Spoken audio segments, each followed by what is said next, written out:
esse movimento, ele não é acidental das Big Techs, né? Ele tem a ver com lucro. Ele tem a ver com... Primeiro você constrói uma estrutura de colocar o planeta inteiro numa rede, né? O planeta inteiro, majoritariamente o Ocidente, né? Primeiro uma classe média, depois classes mais baixas. Em seguida, você dá um telefone na mão de cada uma dessas pessoas, né? O que produz o consumo de uma realidade individualizada para cada uma dessas pessoas, porque cada um tem algoritmo, né? Então, cada um processa uma realidade diferente. Você fragmenta a realidade de todas as formas e você acaba com a cultura que a gente chama de cultura monolítica, né? Que é uma cultura central, mainstream, digamos assim, né? A discussão de eventos. E a gente tem um momento de sonho ainda com isso quando você volta, sei lá, Game of Thrones, né? Até o Big Brother, né? Futebol em algum nível, que é você tá na frente da TV, que é o primeiro quando surge o second screen, esse conceito, né? De segunda tela, que é você tá vendo uma coisa na TV e você tá ali no seu celular. Paralelamente vendo uma segunda. Paralelamente vendo uma segunda que você tá tweetando sobre. Agora o telefone é a primeira tela e a TV é a segunda tela, né? Então a Netflix encomenda as séries e filmes pensados pra passarem no fundo de uma pessoa que está no telefone e não quer pensar muito. Eu até gravei recentemente um vídeo sobre o Round Six, que acho que talvez seja, em termos de produto de cultura pop, o mais eficaz em fazer isso. Em que, visivelmente, os enquadramentos já são pensados pro edit, por exemplo. Então, todo mundo bem ali centralizado. E aí, ninguém simplesmente existe em cena. O silêncio é muito pouco explorado, né? Então, tudo tem que ser falado didaticamente porque eu tenho que chamar atenção. Porque você tá, ao mesmo tempo que tá assistindo a tela da televisão, se é que tá vendo na televisão, tá em segundo plano, né? Ela tá de fundo da casa, né? Quase que som de elevador, né? Exato, é uma companhia pra você não se sentir sozinho, né? E o mais louco desse processo, cara, é que ele também tem a ver com... Enfim, eu não vou mergulhar tanto nisso, né? Mas com o acúmulo de capital que a gente nunca viu, né? Nas mãos de poucas empresas, que vem a partir também dessa empresa de tecnologia. Então, você pensa cinema, por exemplo, a produção cultural hoje, ela se tornou inviável, ela é muito cara, né? Ainda mais pós-pandemia. Você não consegue fazer filmes pequenos. Por quê? Porque você não tem DVD pra divulgar esses filmes e trazer retorno depois, né? Então o filme ele tem que dar certo na sala de cinema.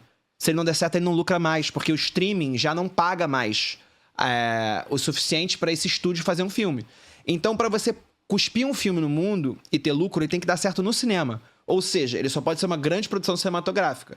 E ele vai custar 200 milhões de dólares pra fazer, 200 milhões de dólares pra divulgar, né? E pra ter uma chance ali de lotar salas a partir de um monopólio da indústria e do que você tá afim de assistir. Naturalmente, você não se arrisca mais, né? Então você começa um processo de não inventar nada novo. É o 27º Star Wars, é o 16º filme da Marvel, né? A gente tá preso num loop cultural porque imaginar o futuro é muito caro, considerando que agora a gente não tem mais quase nada que possa ser apresentado às pessoas coletivamente, né? A gente tá ansiando por alguma coisa nova e a gente tá fragmentado, né? Em redes muito individualizadas. Então a gente não consegue alcançar um produto para todo mundo, né? Aí você trouxe um ponto, assim, que era um dos pontos que eu queria falar de cara até, sobre isso do produzir a novidade, assim, né? Em termos cognitivos, na filosofia, a gente debate muito o quanto existe o criativo, né? O quanto, enfim, a criatividade nada mais é do que a gente rearranjar elementos que a gente já dispõe, que a gente já conhece. De alguma forma, a cognição sempre passa por aí. Mas, ao mesmo tempo, a gente olha ao longo do século XX, do que é o cinema, a gente vai vendo ali momentos de ruptura, a gente vai vendo, nossa, isso aqui realmente é muito diferente do que tinha antes. A gente hoje tá muito preso nessa lógica da nostalgia, do remake, do reboot, tudo isso. O que houve? O que houve é só uma perda súbita de criatividade, o quanto a indústria é o que provoca isso, o quanto é uma subjetividade geral que aprisionou a gente ao passado. Eu acho que é uma soma de coisas, assim, né? Primeiro, a perda da nossa capacidade de sonhar e de imaginar um futuro e de contemplar outras possibilidades que vêm por a gente estar no telefone o tempo todo, por a gente estar num ecossistema de informação que mantém a gente nesse eterno presente, né, que eu mencionei, num mundo que não tem futuro, né? Se você pensa no passado, nos anos 2000, existe um sonho de futuro que passa na novela, no filme do verão, que você conversa com as pessoas do seu trabalho, né? Existe um mundo, um grande mundo para o qual o seu pequeno mundo discute sobre, né? Quando você vai pensar num ecossistema de produção cultural, é impossível hoje você soltar um filme novo. Porque você precisa de um nível de familiaridade de uma audiência que vai assistir muito grande. Você precisa de um filme que vai justificar um investimento trilhardário, tanto de divulgação quanto de produção, às vezes mais divulgação do que de produção, que tem que dar certo em várias culturas diferentes, né? Tem que dar certo no mercado chinês, tem que dar certo na Índia, tem que dar certo nos Estados Unidos, tem que dar certo em mercados emergentes, para ele conseguir se pagar como investimento, porque você, como eu falei, você não tem DVD, né? Que era uma enorme fonte de renda. Às vezes o filme não dava certo no cinema e se pagava no DVD, né? Então você podia fazer o filme de médio porte, o filme que não ia para tanta sala, mas ia para todas as locadoras, né? Você também, a partir do streaming, você recebe um royalty muito menor, né? Em cima da produção do filme. Então, aquilo vira uma mídia digital que a ninguém pertence, que tá em algum catálogo de algum lugar, que não gera mais nenhuma forma de lucro, né? Então, o modelo de consumo de cultura mudou. Ao mesmo tempo, a nossa subjetividade mudou também. Essas coisas andam juntas, né? Então, a gente passa por profundas transformações tecnológicas, que são também profundas transformações sociais, que afetam a nossa forma de sonhar, a nossa forma de consumir cultura, a nossa forma de produzir cultura. A crise de criatividade não existe. Acho que a gente nunca teve acesso a tantas ferramentas criativas na história, né? A gente hoje tem uma democratização do acesso aos meios de produção audiovisual sem precedentes. Qualquer pessoa faz um filme. Ninguém vê esse filme. Porque esse filme está submetido a uma lógica algorítmica. Esse filme ele vai ter que disputar espaço numa timeline. Esse filme ele não vai para um streaming, né? E é claro que antigamente você tinha uma distribuição muito mais limitada. Tinha que estar num fluxo de uma locadora ou de ser uma média produção no mínimo. Mas ao mesmo tempo você tinha uma oferta em portes diferentes, né? Então, é claro que você só vê remake, né? O que mais você consegue prometer para um investidor que vai realmente retornar 200 milhões de lucro? Se não o novo Caça-Fantasmas, que ninguém pediu, mas que todo mundo vai assistir porque... Porque também é isso, né? O cinema, ele virou uma experiência diferente. O cinema morreu, cara. O cinema acabou.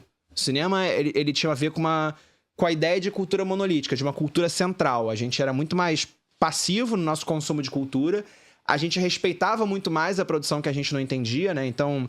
Sei lá, cara, pega nos anos 2000, o David Lynch solta Cidade dos Sonhos, que é um filme incompreensível, né, de uma forma linear, maravilhoso, e muita gente ama.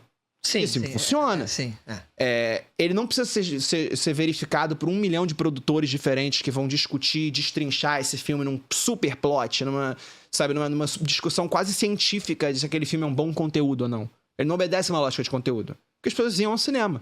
E aquilo ali vai estar no cinema. E as pessoas vão ver aquilo ou não. E não vão entender, mas talvez gostem. Vão criar um entendimento próprio. A nossa forma de consumir cultura muda quando a gente consome ela o dia inteiro, com um nível de agência e opinião que a gente nunca teve antes, consumindo a opinião dos outros também. Naturalmente, a gente se torna, eu não diria mais crítico no nível positivo. Acho que a gente se torna mais burro e mais crítico, né?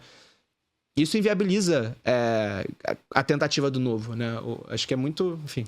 Eu ia por outro caminho, até depois eu retomo isso, mas assim, você entende que a própria saturação, no sentido de é curioso, eu não sei o quanto a gente concretamente tem mais produções, mas a gente tem acesso muito rápido, muito fácil a muitas produções. Sim, eu acho que até mais produções. Eu acho que esse é o grande paradoxo da parada, a gente tem mais, eu não sei quanto existem de fato mais produções. Mas o quanto isso, por si só, torna a necessidade da familiaridade, né? Porque eu vou entrar no streaming e... Quantas séries, quantos filmes eu vou ver agora, e de repente, opa, essa capinha aqui me lembra, pelo menos, se não é, ela me lembra alguma coisa que eu conheço. Eu tô mencionando o Round 6, não é por um apreço em especial, só porque recentemente eu fiz um vídeo sobre... O Round 6 até consegue, de alguma forma, fazer isso com muitas coisas que a gente não tá ambientado. Extremo Oriente, Coreia do Sul tem chegado com maior força nos últimos anos, mas muito porque consegue trabalhar com uma nostalgia que tem um quê de universal ali, né? Sim. Até a questão da imagética ali, questão das cores, os brinquedos, enfim. Mas eu ia para outro caminho contigo. Posso só acrescentar uma parada que você pensa? Que eu acho que é só pra... Porque você falou da saturação e da gente ter mais produções, né, do que a gente tinha antes. E a gente tem muito mais produção audiovisual do que a gente tinha antes. Muito porém, entretanto, né, todas essas produções, essas milhares de novas produções, estão submetidas a uma lógica algorítmica de streaming, de ter que conquistar a audiência que está assistindo ali, né? Então não basta você fazer um filme que vai estar disputando um espaço como na capa, numa locadora, com uma capa ali de mídia física. Não. Você está fazendo um filme para um streaming que tem que retornar, então ele tem que funcionar como um conteúdo, né? Então, a gente tem mais produções, mas elas estão mais sequestradas por uma lógica. Uma mesma lógica, exato, inclusive. exato. Pasteurizadora. Agora, o sonho, né, que você falou sobre a questão, essa que é difícil pegar e apontar causa-consequência, porque essas coisas elas são muito embrenhadas, né? Mas essa ideia de conseguir imaginar um mundo idealizado ou construir novos paradigmas e tudo mais. De fato, essa lógica algorítmica provoca isso. Mas fora do consumo, se é que a gente pode falar, né, de um mundo fora do consumo de produções culturais, esse sonho, ele existe em algum lugar também hoje? Ou quanto na vida política, bem ou mal, a gente está na mesma lógica? Isso tem a ver com o quanto a lógica das redes habita também as outras lógicas sociais? Ah, com certeza, né? As redes não são uma coisa separada, né? As redes são um exercício do mundo, né? São, de certa forma, uma simulação da vida, né? Uma hiperrealidade, né? Então, a crise política também está relacionada com a nossa crise coletiva enquanto sociedade, com a nossa crise capitalista, né? Com a própria ideia de realismo capitalista, né? Como você mencionou do Jameson, que eu imagino que você vai entrar em breve. Então, é uma relação absolutamente direta, assim. A nossa incapacidade de exercitar um futuro também escorre, quer dizer, principalmente escorre para dentro da política.